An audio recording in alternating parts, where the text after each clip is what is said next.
Hello everyone, Dark Shadow Films 101 here, bringing you yet another glorious fanfiction reading. The story I have for tonight, or today, whenever you're listening to this, is another personal favorite of mine. It's called Are Two Trixies Better Than One? Probably Not, by CosmicAfro. Here we go. Chapter 1, The Chapter with Trixie. Twilight! Trixie shouted as she burst through the library door. The great and powerful Trixie is regretfully in need of your assistance. Like a tie that would rather suit her boisterous personality, the demand was haughty and somewhat crude. The librarian, sipping on some tea in her favorite chair while enjoying a romance novel, The Alicorn's Bride, looked at the mare in question from across the room. Trixie? Is that you? The great and powerful one threw a book at the ungrateful wretch for not knowing who Trixie is. While she had never admitted publicly, aim was not one of her strong points. Thankfully, it missed. Of course it's Trixie. Now, Trixie needs you to— Twilight! Trixie shouted as she burst through the library door. The great Oh no, the imposter is already here. Twilight stood up, dumbfounded. What? Why are there two of you? And when did you both get back to Ponyville? Trixie shall explain, said Trixie. When Trixie was in her laboratory developing new magic tricks— You have a lab? Twilight interjected, with a tone of both curiosity and surprise. Will you allow Trixie to finish? Now, where was Trixie? Ah yes, Trixie discovered a unique trick that could temporarily create a copy that was both physical and emotionally similar to the correspondent. However, Trixie must have used too much magic, and— You created a new you? She once again interrupted. All of this is technically true, except the undignified and horrendous copy has forgotten her place and is now parading Ponyville as me, Trixie clarified with her rash voice and a hoof stomp. So said the clone. No pony could truly copy Trixie. Trixie could not believe that Trixie would insinuate I, the great and powerful Trixie, am the doppelganger. Twilight, having enough of their incessant bickering, forcibly restrained their mouths with a spell of her own design. Like mirrors, they both replicated the same actions of shock that a muzzle had been placed, anger that they couldn't speak, and an eyebrow raised of amusement as to what the purple mare planned next. Twilight got out of her seat and approached them slowly. She made direct eye contact with each of them, one at a time, and whispered in irritation, Now, when I let go, we are going to calm down and get to the bottom of this, okay? Reluctantly, they nodded in agreement. When the magic was released, Twilight conjured up some earrings from her own accessory box and gave them to the Trixie to her left. What are these for? Why doesn't Trixie get any? Until I know who the real Trixie is, I need a way to separate the two of you. Other Trixie, you mean the real Trixie. Twilight sighed. Anyways, the other Trixie will get this necklace. Both of them are similar in design with a blue star, oddly similar to your own cutie mark, so the only difference is where these are placed. She did have to wonder how her own stuff matched well with both Trixie's attire. Maybe it was a unicorn thing. What do you have planned for the great and powerful Trixie? Trixie asked with a false sense of regality. Well, as far as I can tell, Twilight stated, while walking to the kitchen, you're both exactly the same. In order to remedy the situation, we'll just have to see which of you is the better. And how do you plan to do that? They asked in unison. I've been reading a book lately that might give us the answer. The Trixie twins sat at a round oak table that had two ornate goblets on it, filled with grape juice. They both glared at each other in contempt while slandering their own name by insulting one another. Twilight was in the kitchen, preparing something that was scented with rose petals and freshly baked bread. She then came back to the center of the library with an annoyed look on her face likely caused by the squabble between Trixies, and placed her front hooves on the table. Okay, Trixie, we're going to have a battle of wits. Aha! The impostor is sure to lose then, stated Necklace Trixie to Twilight's left. The spell may have caused our bodies and minds to be similar, but our intelligence is vastly dissimilar. Stop trying to confuse the librarian, Trixie. We both know that I am the real one. The only thing we both know is that you're a fraud. Well, if I'm a fraud, then you're a fraud too. You dare accuse the great and powerful Enough! Twilight slammed the table, levitating the goblets so that they wouldn't spill. Both Trixies, surprisingly, silenced themselves. Okay, in one of these goblets is a poison joke powder. It is odorless, tasteless, dissolves instantly, and definitely poisonous. Lethal? Earring Trixie inquired. No, it'll give you a magic-related disease for a week, though it shouldn't incapacitate the copy long enough for me to fix the problem. You have as long as you need to discuss and prove to me who is the real Trixie.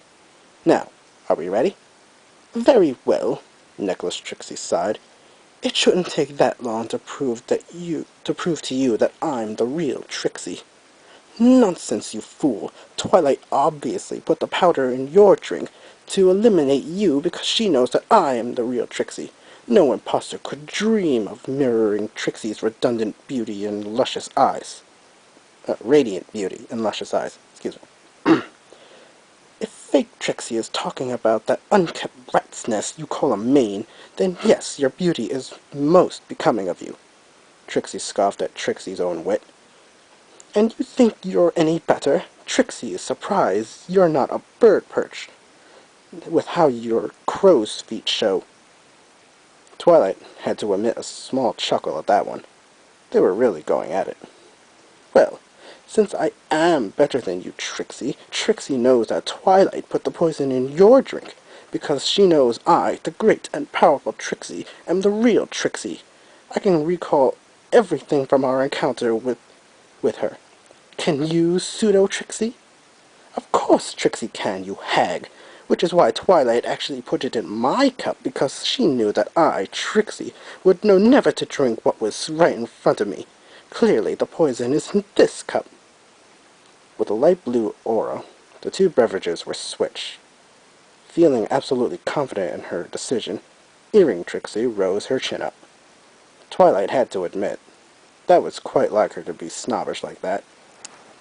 Trixie thinks you're an idiot, Miss Trixie. Trixie is not afraid to admit, after her vanquishing of the great Ursa Major, but that she was a bit frightened and skeptical of danger. Trixie knows that my double, replicating the same tendency, would put the cup as far away from her as possible. Clearly Trixie cannot drink the cup in front of her. With that, they switched again, giving Trixie and Trixie their own original cups. Foolish, Trixie, you have been played for a card.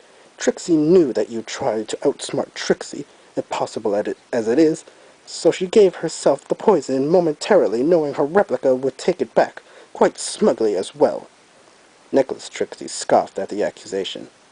Trixie is appalled that Trixie would think so lowly of Trixie. Trixie knew that the poison was actually in my cup the entire time. This caught both Twilight and Trixie off guard. Trixie, Trixie continued, would rather die than have a shameless copy promote herself in such a disgusting way. You, Trixie, have no sense of honor. Actually slightly offended, the proof being in the blush, Trixie defied the word insult. Trixie admits that she might have had some shortcomings in the past, but Trixie is always willing to learn. You're no real Trixie, Trixie shouted. Trixie would never stoop for help in such a low fashion, and Trixie would never have sought out Twilight's Sparkle for assistance. Twilight backed away from the table while the two lashed out at each other. It was getting juicier than she imagined it would get. While it was straining away from wit and more into emotion, it definitely would prove who was who either way. Trixie, said Earring Trixie, knows when she is most powerful unicorn in all of Equestria, but even masters need an assistant sometimes. Only a fool, otherwise known as the Trixie in front of me, with poison in her cup, would deny this. How could one assist perfection? Trixie announced, astutely, with utmost confidence riding in her tone. Trixie, having enough to do with Trixie, decided to play her trump card. If you're the real Trixie, then prove your emotions are real. We all know those who aren't real manifestations cannot have real feelings, and we've both proved our physical attributions. Trixie can prove hers instantly. Trixie would love to see how not real Trixie could do that. Earring Trixie stepped out from the table and approached Twilight, with a certain allure in her eyes. I, uh, I'd prefer to stay out of this as much as possible, Twilight stammered while backing up slowly. Trixie wouldn't have anything of it, pulled in the unicorn's head closely, and delicately planted a kiss on her lavender cheek. Necklace Trixie was mortified. Trixie would never kiss her enemy's cheek, you harlot! Twilight stood there like a statue, not sure of what just happened. And Trixie would never shriek in such an undignified manner or drink what she knew was poison in her cup. Both Trixies switched again while Trixie made her way back to the table. They both stared at each other down with venom in their eyes. Both Trixies knew they had the other outmatched. Are you both ready? The purple unicorn stammered while rubbing her hoof on her cheek to remove the invisible lip stain. With vigor, they took a hearty swig from their drink of choice, much like shots, and slammed the cups on the table. With her rose and daisy sandwich ready from the oven, Twilight stepped back into the main room of the library, which had 2 stretchers with 1 Trixie on each. Spike, who had been resting upstairs, came down and absorbed the scene and instantly knew what had transpired. The tainted both goblets routine, huh? He stretched out his arms and gave a relaxing yawn.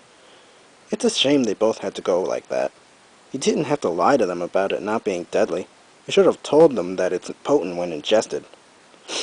Yeah, but they wouldn't have done it if they didn't. I know the real Trixie would never have taken such a dangerous bet. She's arrogant, but not that stupid. Did you know that one of them kissed me on the cheek? Whoa, I wonder how Big Macintosh is going to take that, Spike asked with an air of smugness. Let's sweep it under the rug.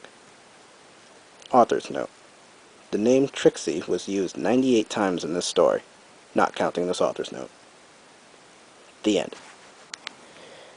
Well, I greatly enjoyed that story. A little bit confusing, because there's 2 Trixies, but still an enjoyable read in my opinion. I hope you guys have enjoyed it as much as I did. Hope you guys enjoyed this listening as much as I did. And I hope to be doing another story soon. So, until then, Dark Shadow Films 101 here, signing off.